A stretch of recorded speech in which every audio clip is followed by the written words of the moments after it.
Electoral bond पर supreme court का बड़ा फैसला। एसआईटी से जांच की मांग वाली याचिका खारिज। सीजीआई बोले सीधे जांच शुरू नहीं हो सकती।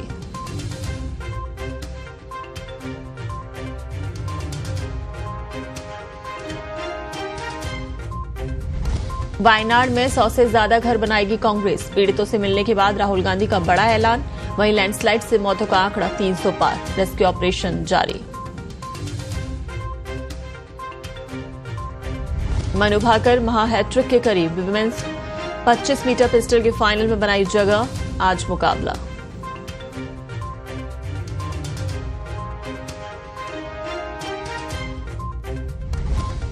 दिल्ली कोचिंग हादसे में दिल्ली हाईकोर्ट का बड़ा फैसला। सीबीआई को सौंपी हादसे की जांच। दिल्ली पुलिस को लगाई फटकार।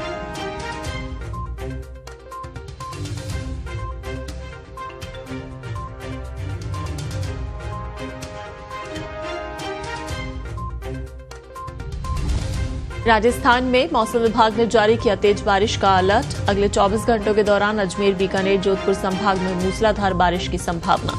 तो जयपुर में 4 से 6 अगस्त के लिए अलर्ट जारी।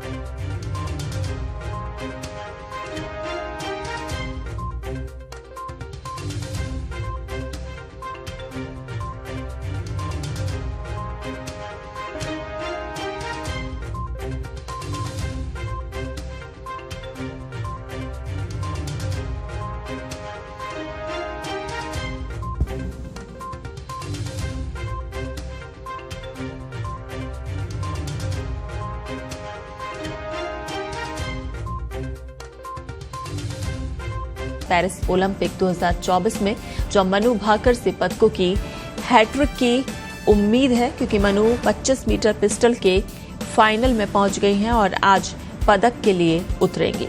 तो 2 पदक जो कि पहले ही हासिल कर चुकी हैं, तो मनु भाकर से आज तीसरे पदक को लेकर यह हैट्रिक की उम्मीद जताई जा रही है। मनु 25 मीटर पिस्टल के फाइनल में आज पदक के लिए उतरेंगी। तो पेरिस ओलंपिक 2024 को लेकर यह बड़ा अपडेट।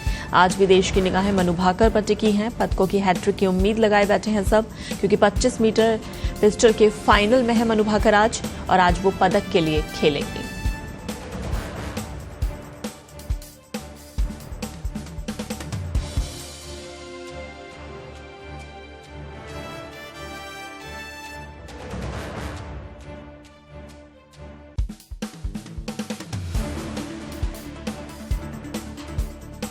सुप्रीम कोर्ट ने शुक्रवार को इलेक्टोरल बॉन्ड के जरिए राजनीतिक पार्टियों को कॉर्पोरेट कंपनियों से मिले राजनीतिक चंदे की स्पेशल इन्वेस्टिगेटिव टीम यानी एसआईटी से जांच करवाने की मांग वाली याचिका को खारिज कर दिया। सुप्रीम कोर्ट ने कहा कि अभी इस कथित घोटाले की जांच की जरूरत नहीं है। जिन मामलों में किसी को आशंका है उनमें वो कानूनी रास्ता अपना सकते हैं। अगर समाधान नहीं होता है तो वो कोर्ट जा सकते हैं। दरअसल एनजीओ, कॉमन कॉज और centre for public interest litigation की याचिका में राजनीतिक चंदे के जरिए कथित घूस देने की बात कही गई थी। याचिकाकर्ताओं ने कहा कि इलेक्टोरल बॉन्ड से दिए गए चंदे में करोड़ों रुपए का घोटाला हुआ है। इस मामले की सीबीआई या फिर कोई भी अन्य जांच एजेंसी नहीं कर रही है। ऐसे में हम मांग करते हैं कि कोर्ट की निगरानी में एसआईटी जांच करवाई जाए। चीफ जस्टिस ने कहा कि हमसे कंपनियों और राजनीतिक पार्टियों के खिलाफ जांच के लिए एसआईटी बनाने, गलत तरीके से लिए पैसों को जब्त करने, कंपनियों पर जुर्माना लगाने, कोर्ट की निगरानी में जांच और इनकम टैक्स विभाग को 2018 के बाद से राजनीतिक पार्टियों के दोबारा असेसमेंट की भी मांग की गई।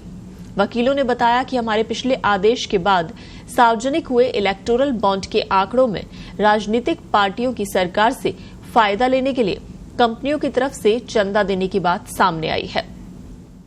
उनका कहना है कि एसआईटी बनानी जरूरी है, क्योंकि सरकारी एजेंसियां कुछ नहीं करेंगी। उनके मुताबिक कई मामलों में एजेंसियों के कुछ अधिकारी खुद भी चंदे का दबाव बनाने में शामिल हैं। मुख्य न्यायाधीश ने कहा कि इलेक्टोरल बॉन्ड की खरीद संसद के बनाए कानून के तहत हुई। उसी कानून के आधार पर राजनीतिक दलों को चंदा मिला। ये कानून अब रद्द किया जा चुका है। अब हमें ये तय करना है कि क्या इसके तहत दिए गए चंदे की जांच की जरूरत है। ये याचिकाएं ये मानते हुए दाखिल की गई हैं कि राजनीतिक दलों को चंदा फायदा कमाने के लिए दिया गया ताकि उन्हें सरकारी कॉन्ट्रैक्ट मिले या उनके हिसाब से सरकार की नीति बदले। याचिकाकर्ता ये भी मानते हैं कि सरकारी एजेंसियां जांच नहीं कर पाएंगी। उन्होंने आगे कहा कि हमने याचिकाकर्ता से ये कहा कि ये सब आपकी धारणा है, अभी ऐसा नहीं लगता कि कोर्ट सीधे जांच करवाना शुरू कर दे। जिन मामलों में किसी को आशंका है उनमें वो कानून का रास्ता ले सकता है। समाधान नहीं होने पर वो कोर्ट जा सकता है। जांच को लेकर कानून में कई रास्ते हैं। मौजूदा स्थिति में सुप्रीम कोर्ट की तरफ से जांच करवाना जल्दबाजी होगी। याचिकाकर्ता दूसरे कानूनी विकल्प देखें। सीजीआई ने कहा कि कानूनी विकल्पों के उपलब्ध रहते सीधे सुप्रीम कोर्ट में याचिका दाखिल करना सही नहीं है। राजनीतिक पार्टियों से चंदे की राशि जब्त करने या इनकम टैक्स को दोबारा असेसमेंट के लिए कहना हमें जरूरी नहीं लगता। सुप्रीम कोर्ट के रिटायर्ड जज की निगरानी में एसआईटी गठन की अभी कोई जरूरत नहीं है। जिन मामलों में एजेंसी जांच नहीं करती या जांच बंद कर देती है उसके खिलाफ शिकायतकर्ता हाई कोर्ट जा सकता है।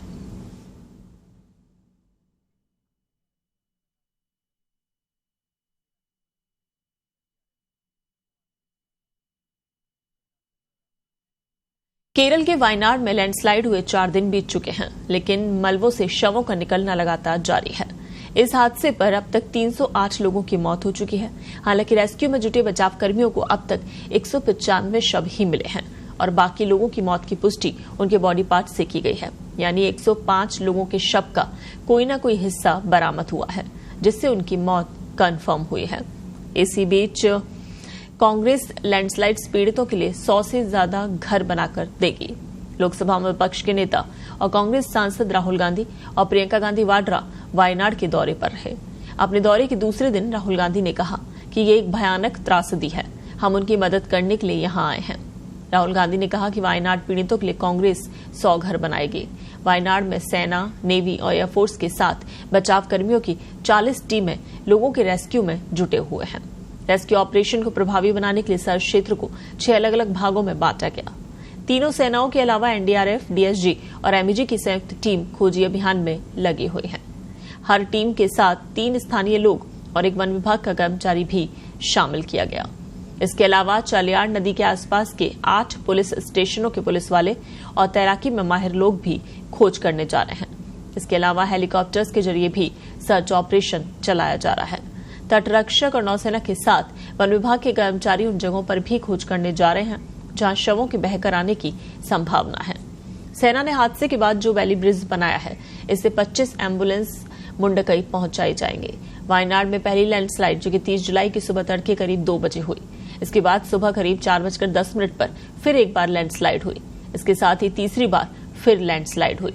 लैंडस्लाइड में वायनाड के 4 गांव मलबे के ढेर में तब्दील हो गए, जिनमें से लोगों को निकालने के लिए लगातार रेस्क्यू ऑपरेशन चलाया जा रहा है।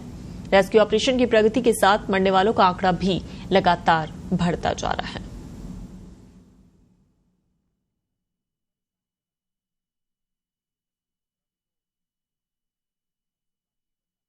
नीट पेपर लीक को लेकर सुप्रीम कोर्ट ने अपना फैसला सुना दिया है। सर्वोच्च अदालत ने कहा कि यह कोई सिस्टमैटिक फेलियर नहीं था।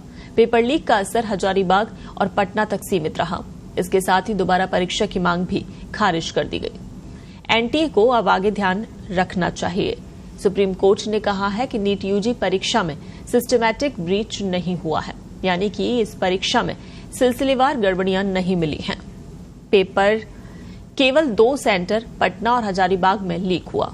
कोर्ट ने एनटीए की मॉनिटरिंग के लिए बनाई गई एक्सपर्ट कमेटी से कहा कि वो नीट परीक्षा के लिए एसओपी तैयार करें, साथ ही साइबर सिक्योरिटी में खामियों की पहचान भी करें। कमेटी से 30 सितंबर तक जवाब मांगा गया है। केंद्र सरकार ने एनटीए के पूरे सिस्टम की जांच के लिए 22 जून को इसरो के पूर्व चेयरमैन के राधाकृष्णन की अगुवाई में एक्सपर्ट कमेटी बनाने की घोषणा की थी। कोर्ट ने इसी कमेटी से 8 पॉइंट्स पर जवाब मांगा है।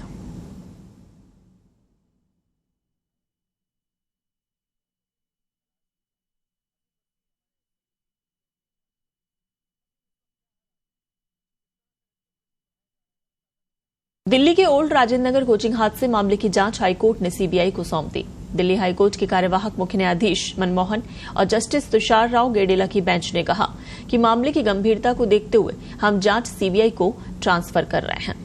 इतना ही नहीं, अदालत ने दिल्ली के मुख्य सचिव की अध्यक्षता में कमेटी बनाकर 4 सप्ताह में रिपोर्ट देने के भी आदेश दिए। कमेटी में डीडीए के उपाध्यक्ष, एमसीडी कमिश्नर, पुलिस कमिश्नर भी शामिल होंगे। सुनवाई के दौरान कोर्ट ने जांच के तरीके पर पुलिस को फटकार लगाई।